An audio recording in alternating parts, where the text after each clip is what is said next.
good.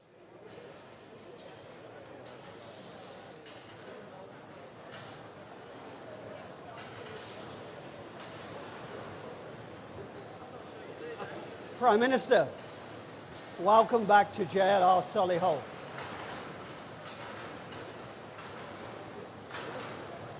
I'm delighted to be here with you again, and with our wonderful colleagues gathered around today as well.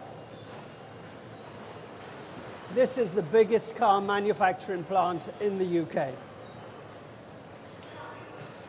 Our incredible company has built cars here for 77 years. British innovation, British design, British engineering, manufactured here in the Midlands for the world, including the US of A. When you were with us just 4 weeks ago, I know you experienced just how wonderful this place was. It has wonderful people, and it produces wonderful luxury products. Your commitment that day was to stand by us to the hilt. Your words, to the hilt. And I'm delighted to be able to signal today that those words have been turned into a tariff deal with North America, with the US of A, which is significantly goes towards what we need as a company. It creates the certainty that we need to continue to invest going forward. Not only for JLR, but actually for the whole automotive industry in the UK. In the last hour, I've witnessed your discussion with President Trump, where you finalized that deal. On behalf of 45,000 people in this company, 250,000 jobs we support in this country, thank you. I'd like to personally thank your team also, who I know have worked tirelessly to get this done over the last several weeks. We look forward to the continued work we can do together. This is not job done for the UK, but this is significant progress, and we thank you so much for that. On behalf of our wonderful people, our great British brands, the UK automotive industry, and this wonderful nation, I'm delighted to welcome you to say a few words. Thank you. Well done to you. Thank you, Adrian, and thank you to all of you. It was fantastic to be with you what was just a few weeks ago, and really fantastic to come back. Just a few moments ago, I spoke to President Trump, the President of the United States, and I'm really pleased to announce to you, and I wanted to come to you to announce that we've agreed the basis of a historic economic prosperity deal. And that is a deal that will protect British businesses and save thousands of jobs in Britain. Really important, skilled, well-paid jobs. It will remove tariffs on British steel and aluminium, reducing them to zero. It will provide vital assurances for our life sciences sector, so important to our economy, and grant unprecedented market access for British farmers without compromising our high standards. And for the great British cars that you make here, that we see all around us, this deal means that the US tariffs will now be cut from 27.5% down to 10% for 100,000 vehicles every year. That's a huge and important reduction. And I know from when I was last here how much that will have been weighing on your minds when you knew the size of the tariff that would otherwise be in place. And to get that decrease was hugely important to me. And I can tell you, my teams were working really hard on this deal night and day for weeks. I was working with them. And in politics, what matters sometimes is who you have in your mind's eye when you're making these deals. Who do you have in your mind's eye when you're taking decisions? And what I took away from here last time was you and the brilliant work that you do, and had you in my mind's eye as we did that. And we've got scope now to increase that quota as we go forward. So this is not fixed. This is where we've got to. And all of these tariff cuts will come into place as soon as possible. And that's really important as well in relation to the work that you're doing and the brilliant cars that you make. And as Adrian said, I was here with you just, as I say, a few weeks ago, and I promised you that I would deliver in the national interest. And today I'm really pleased to come back here to be able to look you in the eye and to say I've delivered on the promise I made to you. And that's why as soon as I knew this deal was coming in today, I said I want to come back to JLR to talk to the workforce there for whom this means so much. Now, of course, we are the first country to secure such a deal with the United States. And in an era of global insecurity and instability, that is so important. The great challenge of our age is to secure and to renew Britain. And that is what we're going to do. Acting in the national interest, shaping this new era, not being shaped by it. If it's not good for Britain, we won't do it. If it doesn't mean more money in people's pockets, we won't do it. If it doesn't mean security and renewal in every part of the country, we won't do it. But that doesn't mean we're turning inward. Instead, we're sending a message to the world that Britain is open for business, seeking trade agreements with India on Tuesday, with the US today, and working to boost trade with other partners too, including, of course, the EU, with whom we have a really important meeting just a week on Monday, making deals that will benefit working people. And you know, in recent years, an idea has taken hold that you somehow show your strength by rejecting your allies, that you shut the door, put the phone down, storm off. I've had plenty of people urging me to do that, rather than stay in the room and fight for the interests of our country. And I want to be absolutely crystal clear, that is not how this government operates. It's never how we will operate. We don't storm off, we stay in the room and we negotiate and we work for our country with the national interest at the foremost of our mind. Because the other way of working doesn't deliver the benefits that working people need.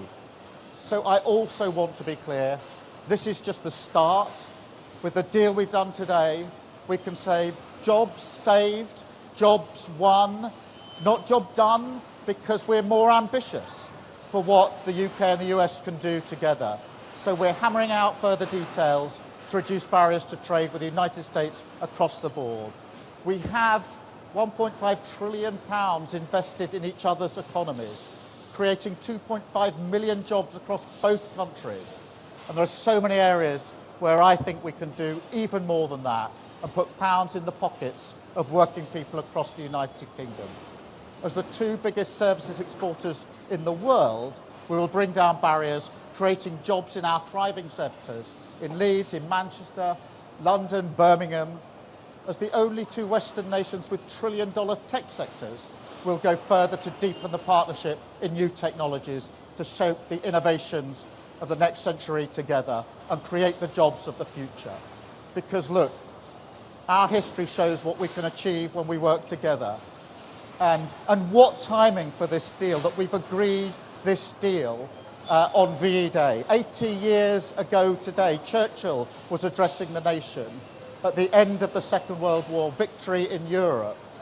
And we were standing the United Kingdom with the United States on defence and security. And for 80 years, we've been the closest of partners. And today, we've added to that trade and the economy in the special relationship between us, defined by peace and economic prosperity. So it's fitting today that we renew the bond on the 80th anniversary of VE Day. I'm going to take some questions in a minute, then I do want to spend some time with you because I know how important this is for you, all and all of your work colleagues here, all of your families, who I know will have been worried about what is going to happen. Of course they're worried, they're proud of what you do, worried about what might have happened, but not just you and your families, but your communities and all the other jobs that depend on the work that you do here. You're iconic, we're proud of what you do, and when I promised you we would do whatever we needed to do to get to a position where we could ensure that your brilliant work continues and thrives in the future, I meant that. It was a promise made and a promise I always intended to deliver to you. And I'm trying to catch everybody's eyes because, as I say, in politics what matters is who are you thinking about, who have you got in your mind's eye when you're having those conversations, whether it's President Trump just now or last night halfway through the Arsenal game, or whether it's the teams negotiating as they've been over weeks and days, particularly intensely in current days. So thank you here for being with me today. I will try to talk to you some more in a minute, but please, through you, if I could extend that to all of your colleagues here. I know they'll be on different shifts, but I hope this will give them the well-earned boost that they absolutely deserve. I will now take questions from the media. I've got a list here. I think, Chris, I've got you first. Thank you, Prime Minister. Chris Mason, BBC News. Prime Minister, this is a... Can you just a little bit louder, Yeah, Chris? I'm so sorry. Prime Minister, this is a freeing up of trade conditions with America compared with where we were, but is it better than, say, 6 months ago, given, for instance, some tariffs are still there? Well, Chris, the question you should be asking is it better than where we were yesterday? And I think if you should come out when you finished asking me questions and talk to the workforce here, because what this does is to reduce to zero the tariffs on steel and aluminium. Look how important that is. Reduces massively from 27.5% to 10% the tariffs on the cars that we export. So important to JLR, actually to the sector generally, but JLR in particular, who sell so many cars into the American market, proudly do that. And of course, it also includes on pharmaceuticals, some really important measures. Obviously, we don't have tariffs yet, but we've got within the deal significantly preferential treatment, whatever happens in the future. So this is hugely important for our pharmaceutical sector as well. In addition to that, we said we had red lines on standards, particularly in agriculture. We've kept to those standards. The SPS red line is a red line that's written into the agreement. And so I think if you put that package together, you can see that it's a significant step in the right direction for our country and our national interest, and for the very many thousands of jobs that will now be protected, saved and enhanced by the fact that we've done this deal. And I'm really proud we have. And I know people along the way were urging me to walk away, to descend in a different kind of relationship. We didn't. We did the hard yards. We stayed in the room. And I'm really pleased to say to the workforce here and through them to the country how important I think this deal is. Thank you, Chris. Robert, I'm coming to you next. Prime Minister, all the polling shows that the British people think an improved trade deal with the European Union is more important than a US trade deal. The British people are right, aren't they? Well, Robert, you're already minutes after this deal with the US still pushing me back to shouldn't we choose between the US and the EU? No is the answer to that question. I genuinely believe that we can have a good relationship and agreement with the US and a good relationship and a good agreement with the EU. That's why the red lines have been really important in the way that we've negotiated this. But look what we've shown this week, that through patience, through pragmatism, through not doing politics as performance, but doing politics as the serious art of negotiation. We got a deal 48 hours ago in India, which of course also deals with car manufacturing, by the way, so there's discussion to be had there. We've got the deal now with the US. We go on Monday week to the EU-UK summit, but I've always said that the strength of the UK is being able to deal both with the US and the EU on security and defence and on trade and the economy. And that's the basis on which we've moved forward. And I think the workforce here would say to you in very loud terms, thank goodness you didn't take the advice of others to walk away from the negotiations with the US, because it would be they that would pay the price if we had done that, and I wasn't prepared to let that happen. Thank you, Robert. Beth, Sky News. Thank you, Prime Minister Beth Rigby, Sky News. Back in February, when you did a press conference with Donald Trump in the White House, he said, we could end up with a real trade deal where tariffs wouldn't be necessary. We'll see. Those were Donald Trump's words. And you've come out, and yes, you have a concession on cars. You have a flat tariff still of 10%. Are you disappointed with that? Is this just the start?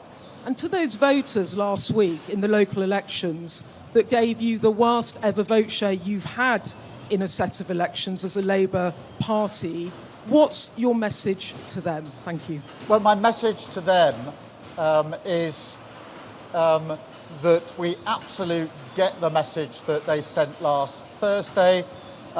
We will remain focused as ever on the national interest, and I have them in mind, I have the workforce here in mind when we make the decisions that we make. I don't make them for my sake, I make them on behalf of working people across this country. And in relation to this deal, yes, we would like to go further in relation to tariffs, but I think it's really important that we've been able to get this deal over the line now, because in that way we've been able to protect and save and enhance jobs right here, right now. And that reduction from 27.5% down to 10% makes a huge difference to firms like JLR and the decisions they have to make about the future, decisions that I want them to make about the future. Steel and aluminium obviously been in the news hugely in recent weeks. To get that down to 0% as well is hugely important. Pharmaceuticals is one of the most important sectors in our economy,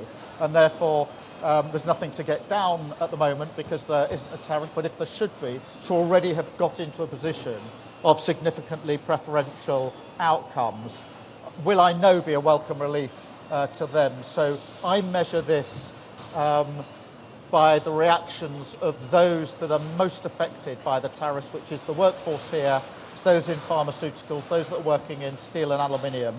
But look, there's a huge ambition here. There's a lot in the deal about tech. We are two of the leading economies on tech.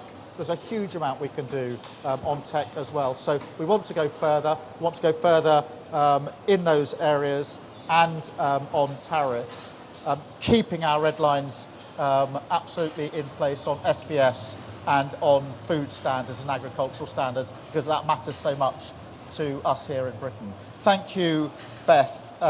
Paul. Hi there, Paul McElroy, Channel 4 News. Afternoon, Prime Minister. Look, business needs certainty. President Trump is no stranger to changing his mind on a whim. What assurances can you give business, give the workers here, that despite what you've agreed today, we're not all going to wake up to a post tomorrow that effectively rips all that up? Well, we've been negotiating this text for a long time.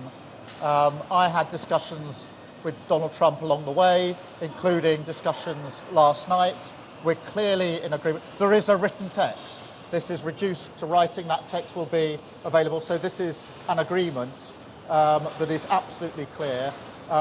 We've worked well together. We respect each other, the President and I, and we trust each other and have trusted each other through this process. Each of us mandating our negotiating teams to get the best deal for our respective countries. Both teams have fought hard in tough negotiations, and we've arrived at an agreement that I went through with the President last night, and we've just agreed moments ago here at JLR. So clear agreement in terms, and these tariff reductions to come in very short order, making a material difference to the lives of very many people across the country. Thank you very much. I've got Noah. Noah. Noah from The Sun. Hi, Prime Minister. I was wondering if you could please spell out for us what your strategy is going to be to get those 10% tariffs down to 0%. I know you're talking a lot about today being jobs saved, not a job done, but a lot of people will be thinking 10% still isn't good enough. We're worse off than a year ago. How are you going to approach negotiations going forward, and how long will it take till we get to 0%? I will approach the negotiations in the same way I've approached the negotiations with India and with President Trump to get to today's deal. With India, I met Prime Minister Modi at the G20 in Brazil. We agreed that we would get our teams to work together at pace in a courteous, respectful, business-like way. With President Trump, we've operated in the same way, not walking out the room, not slamming doors, but staying in the room negotiating. The same with the EU, respectfully negotiating in relation to the summit that we'll have a week on Monday. So we'll do it in exactly the same way.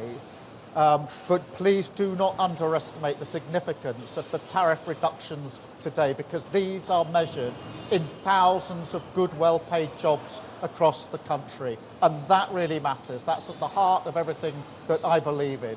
And I believe that serious, pragmatic, in-the-room negotiations acting in the national interest are far better than performative politics, people slamming the door, floundering out, being performative but not actually delivering for working people. And I'll continue in the same vein. We've had 2 trade deals this week by acting in that way, and I think that shows that serious pragmatism defeats performative politics any day of the week.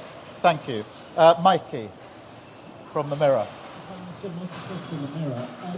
You mentioned tech a couple of times.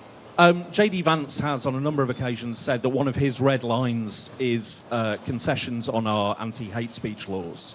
How have you managed... what, sorry? Anti-hate speech laws. How have you managed to talk him round on that? And very quickly, if I may, I think you'll admit that this wasn't what you were expecting to do today. Donald Trump has been struggling to land his arguments on tariffs. Have we been bounced into this by a president that needs help out of a hole? Well, look, I mean, in terms of free speech, I've been really clear throughout. We've had free speech in this country for a very, very long time. It's one of our foundational principles on which we're all very, very proud, and that will long, long be the case. There's nothing in this deal that impinges on that in any way whatsoever. In relation to the timing of this, no, not at all. Our teams have been hard at work for weeks on end. I've wanted to get a deal over the line. I make no, I'm not ashamed of that. I wanted, because I knew how important it was, particularly for JLR, that we got a deal, that we got it over the line, and we got it over the line in a timely manner. The last thing I wanted to do was deliver a deal that didn't come in time for those that desperately need it. So, no, I didn't know the exact day. I wouldn't have been having my phone call with President Trump halfway through the second half of the Arsenal PSG game had I planned it better. But that's the way it turned out. That's the discussion we were having late last night about how we proceeded with this deal. And I'm really pleased to be able to come here today. And actually, to be able to do it on VE Day is really significant because, of course, the US was standing there as our ally 80 years ago today. So today is an opportunity to reflect on the fact that today we stand together as allies on security and defence. Of course, there are no 2 countries that are closer on security and defence, but now we add trade and the economy to those issues where we're the closest of allies, and I'm really pleased about that. And then Hugo. Thank you, Prime Minister. Hugo Jai from the iPaper. Just the other day, President Trump threatened to put tariffs on the film industry. Obviously, Britain has a huge film sector. Have you asked him to take that threat off the table? What did he say? And if he hasn't taken that off the table, how are you going to stop that becoming a reality? Well, obviously there aren't any tariffs in place on film at the moment. And of course we're discussing it with the President's team. We'll take the same approach as we've taken on other issues, whether it's tariffs imposed, which we've been able to reduce, or potential tariffs in areas like pharmaceuticals or film. We'll take the same approach because for me what matters is acting in the national interest. and making sure that everything that we do is good for working people in this country. And whether it's steel and aluminium, whether it's car building, whether it's pharmaceuticals or film, we are brilliant at these things. And therefore I will act in the national interest and have those discussions on film as we've done on other issues with the President. Thank you all very much indeed. Thank you. And I'll now talk to some of the workforce, if I may. How are you all?